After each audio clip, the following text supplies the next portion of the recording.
I'm going to be making a mini album today with a love theme using the album I picked up from the Michaels clearance section.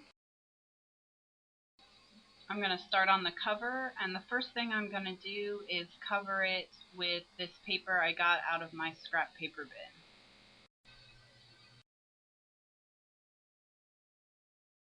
I'm going to use an X-Acto knife and my glass cutting mat to cut the excess paper from the chipboard. I think X-Acto knives work really great on glass cutting mats. Next, I'm just inking the edges with color box ink, pigment ink in Dune. I want a smaller heart shape on the cover, so I'm taking my favorite heart stamp and stamping it in black on the back of a red polka dot pattern paper. Then I'm going to cut it out and adhere it to the front. Here I'm cleaning the stamp with the Ultra Clean Cleaner and Hero Arts scrubber pad. I think that's a great way to clean stamps. Now just cutting out the heart, and you'll see the pattern paper. Now I didn't really like the heart just hanging out all by itself, so I've got my Prima flowers and I'm going to choose one to put behind it, and I decided to go with the larger flower. And I'm just punching a hole for the brad. I'm going to ink the edges first in black just so that the red heart pops off the flower a little bit, and then I'm going to stick it all together with the black brad and adhere with glue dots. These are the memory book glue dots. I like them because they're nice and thin, and they keep it from being two-dimensional with a bulky item like this. Before I adhere anything else down to the cover, I'm going to punch out the hole for the ring so I don't forget where it is and accidentally glue something down over it. Now I've got some letter stickers, and I'm going to add the word love to the title.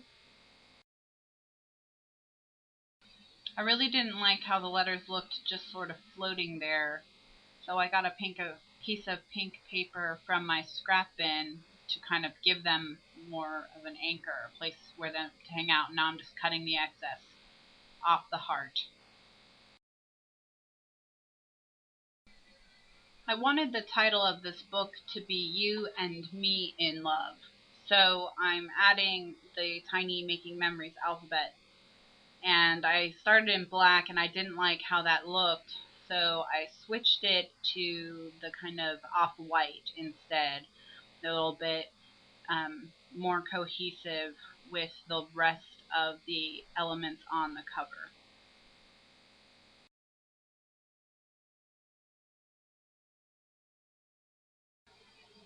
I like how the cover looks, so I'm going to get started on the back. And I know I want to use this pink glittered polka dot paper and that I want a torn edge. I think it looks nice with this grid paper from Scenic Route, so I am going to trace out the heart shape and cut it out with my scissors. And the reason why I'm doing this instead of adhering it directly to the back of the front cover is because I have that flower there and I don't want to risk cutting the edges. Now I'm punching the hole, and I'm actually punching it on the wrong side, but that's okay. I just need to get creative about what elements I put there to cover that mistake. Now I'm inking the edges of that Scenic Route grid paper with the dark peony ink, and I'm going to adhere it to the chipboard album.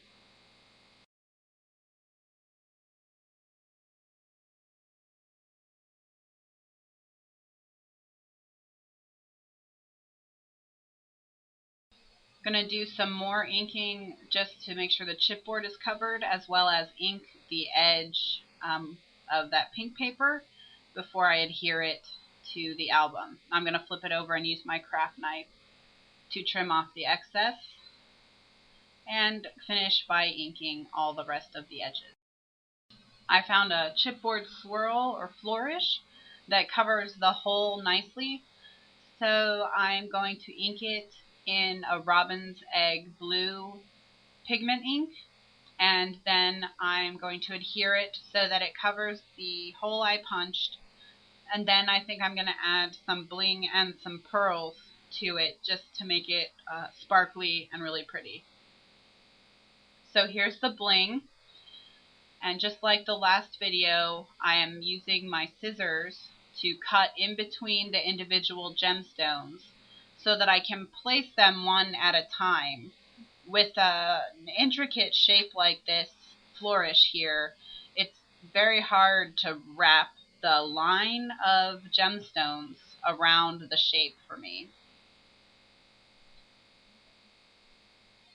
Now here I started trying to put them down and they weren't sticking, so I realized the flourish was still too wet, and so I got my heat gun and I'm going to make sure it's good and dry before I try that again. Now it's really hot, so I'm waving it around trying to get it to cool off. And now let's try that again. Now the gemstones are sticking just fine. So I'm going to finish putting them on, and then we will move to the next step.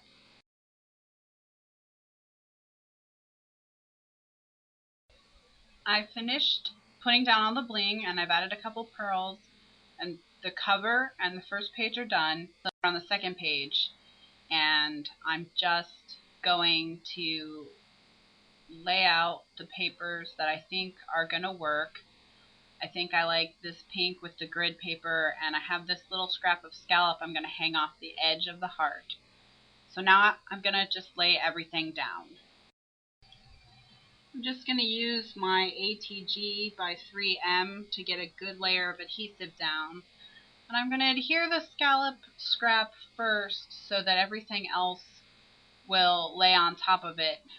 And because I did it that way, I actually will have to use another one of the heart shapes to trace the heart and cut it out, because the scallop prevents me from using the craft knife.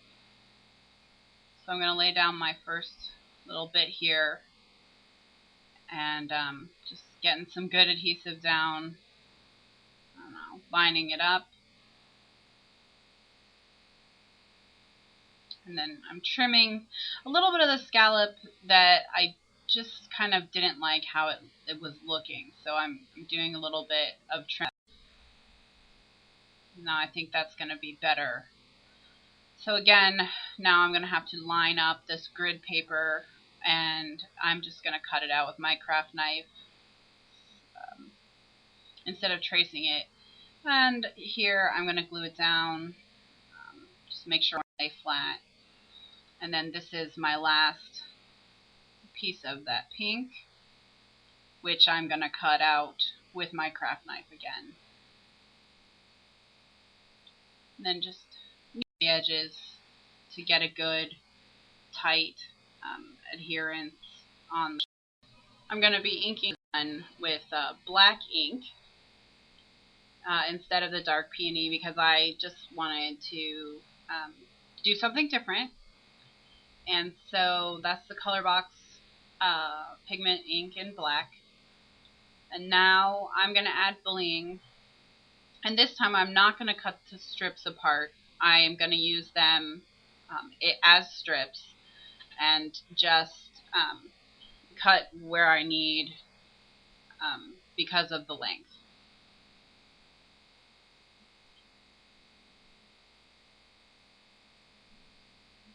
And I put my bling away, and then I looked at them, and the second one looked a little plain still, so I inked the edge of the scallop in Orchid, which is a nice pink color from Colorbox, and that still looked too plain, so I went ahead and I took my last pink bling and cut them apart and put one in each of the scallops to add some more dimension and to highlight that scalloped edge. And I think that was just.